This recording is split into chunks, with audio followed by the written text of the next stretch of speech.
लावशो मासी?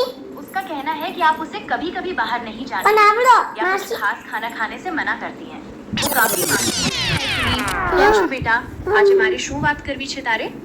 માસી હવે છે ને મને મમ્મી મને ખાવા મારતી થઈ જાય છે, પપ્પા મને ખાવા મારતી થઈ જાય છે, મને ખાવા થઈ જાય છે અને ખાવાને માસીની ચાલી છે. આમનો માસીની ધ્યાન રાખો ને કઈક. બેટા, તારા મમ્મી પપ્પા તારી તબિયત માટે ચિંતા કરે છે એટલે જ તને સારું ખાવા કહે છે. જો તું સરખી રીતે ખાઈશ ને તો તું એકદમ સ્ટ્રોંગ અને હેલ્ધી થઈ જઈશ. ચાલ હવે કોઈ જીદ ન કર અને મમ્મી જે કહે એ પ્રેમથી ખાઈ લે. Okay? A few moments later. પેટમાં દુખે છે તો હું કરશું? આપણે મને પેટમાં દુખવાનું પેટમાં દુખે મને તો હું ચીઝ ખાઈ ને તો મમ્મી પપ્પા મને ડોક્ટર આગળ દવાખાને લઈ જાય છે. બાથરૂમમાં જો નિશાન કરવા બધું કરવા. બેટા મેથિલી, જો તું બહારનું નાસ્તો ખાવાનું બંધ કરીશ અને મમ્મી પપ્પાએ બનાવેલું સારું ઘરનું જમીશ તો તારા પેટમાં ક્યારેય દુખશે નહીં. તારે ડોક્ટર પાસે જવાની પણ જરૂર નહીં પડે. હવે તો તું એકદમ સારી છોકરી બનીને ઘરનું ખાવાનું જમીશ ને. પણ માસી હમણાં છડી મને ખાવાની મમ્મીની બહુ જરૂર લાગે છે. મારી મમ્મી બહુ ખીજાઈ કરે છે. બેટા, તું મમ્મીની વાત સાંભળે છે એ તો બહુ સારી વાત છે, પણ ક્યારેક મમ્મી ગુસ્સો કરે તો પણ એ તારા ભલા માટે જ હોય છે.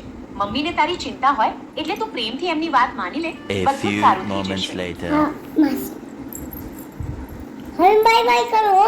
એમ જ સમજદાર છોકરી બનીને રહેવાનું છે. હા, મમ્મીની માસી. વાત માનવાની અને હા. સરસ ઘરનું જમવાનું. હા માસી.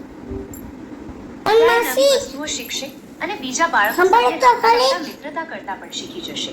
પણ માસી સાંભળો મારી વાત કાપી ન નાખો.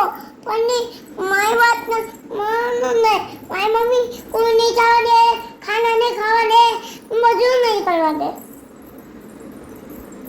બેટા, મમ્મી હંમેશા તારું ધ્યાન રાખે છે. તમે બંને પ્રેમથી વાત કરજો અને સરસ જમી લેજો. પોતાનું ધ્યાન રાખજે. હા તમે ક્યારે આવશો એમ કહું છું. તમે ક્યારે આવશો એમ કહું છું. बेटा, आप बाहर जाना चाहते हैं पर आप मम्मी की बात नहीं सुनेंगे तो कैसे चलेगा? मम्मी आपका भला चाहती हैं.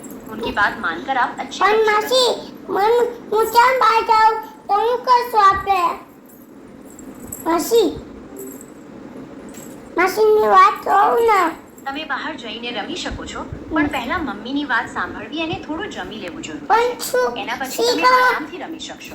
બધું પણ બરાબર માસી છે. શીખવાનું તો હું કહીશું. શીખવાનું તો તમે હું કહીશું. મહેરીને એવું કહી શકો કે જો એ જમી લેશે તો પછી એ થોડી વાર બહાર રમી શકશે. એક નાનું સમજૂતી અને પ્રોત્સાહન એની મદદ કરશે. યા માસી